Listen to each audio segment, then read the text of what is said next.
Hello বন্ধুরা, আশা করি সকলেই ভালো আছেন। Tractor and farming video YouTube চ্যানেলে আপনাদেরকে স্বাগতম জানাচ্ছি। চলে আসলাম আর একটা ভিডিও নিয়ে।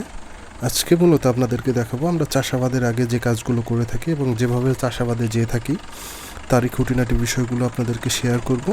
তো আপনারা যারা আমাদের চ্যানেলে নতুন রয়েছেন, চ্যানেলটি এখনই সাবস্ক্রাইব করে ফেলুন। তো দেখতেই পাচ্ছেন একটার পর একটা গাড়ি চলে যাচ্ছে। আজকে মোট 5টি গাড়ি হচ্ছে কাজের জন্য বের হয়ে যাবে। প্রথমে আপনারা দেখেছেন ট্যাফে গাড়িটি বের হয়ে গেছে চাষাবাদের জন্য, ডিসকভার বের পরে সোনালিকা গাড়িটি বের হয়ে গেল এবং এই যে দেখতে পাচ্ছেন ম্যাসি ফার্গুসন ট্রাক্টরটি হচ্ছে আপনার চিজেল নিয়ে চলে যাচ্ছে চিজেল দেওয়ার জন্য। আর আগেই একটি ট্যাফে ট্রাক্টর বের হয়ে গেছে রোটাভেটর নিয়ে কাদা জমিতে চাষ করার জন্য। তো মোট আজকে 5টা ট্রাক্টর বের হয়ে গিয়েছে। তো আমরাও হচ্ছে একটু পরে বের হয়ে যাব চিজেল নিয়ে, একটা জমিতে চিজেল দেব। চাষাবাদের আগে ট্রাক্টরের যে কাজগুলো থেকে থাকে আমরা এখান থেকে সেগুলো করে থাকি, বিশেষ করে তেল নেওয়া বা অন্য কাজ যেগুলো থেকে থাকে টুকটাক কাজগুলো আমরা এখান থেকেই করে নিই। তো দেখতেই পাচ্ছেন আমরা চাষের জন্য বের হয়ে যাচ্ছি।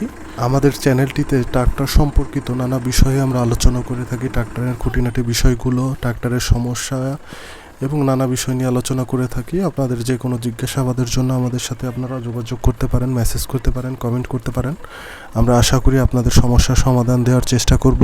ট্রাক্টর নিয়ে আমরা জমির কাছাকাছি চলে এসেছি। আপনাদেরকে আগেই বলেছি আমরা চিজেল দিব আজকে জমিতে, যে দেখতেই পাচ্ছেন চিজেল, যেহেতু এটি শক্ত জমি আর এই জমিতে হচ্ছে ধান লাগানো হবে, এর জন্য চিজেল দেওয়া হবে। আর ওই যে ডানে যে ট্যাফে ট্রাক্টর দিয়ে দেখতে পাচ্ছেন আমি বলেছি ওখানে হচ্ছে রোটাভেটর দেওয়া হচ্ছে। যে জমিতে আমরা চলে এসেছি এই জমির পাশের জমিতেই হচ্ছে আপনার চিজেলটা দেওয়া হবে। এই জমিটিতে এর আগে একবার চিজেল দেওয়া হয়েছিল এবং পর্যায়ক্রমে এখন আর একবার চিজেল দেওয়া হবে। আর এরপরে হচ্ছে পানি দিয়ে আবার রোটাভেটর দিয়ে জমি একেবারে ধানের চারা রোপণের জন্য প্রস্তুত করা হবে। তো আপনারা দেখতে থাকুন কিভাবে জমি তৈরি করা হয়, চিজেল দিয়ে চাষ করা হয়। আর আপনাদের যে কোনো জিজ্ঞাসাবাদের জন্য আমার সাথে যোগাযোগ করতে পারেন।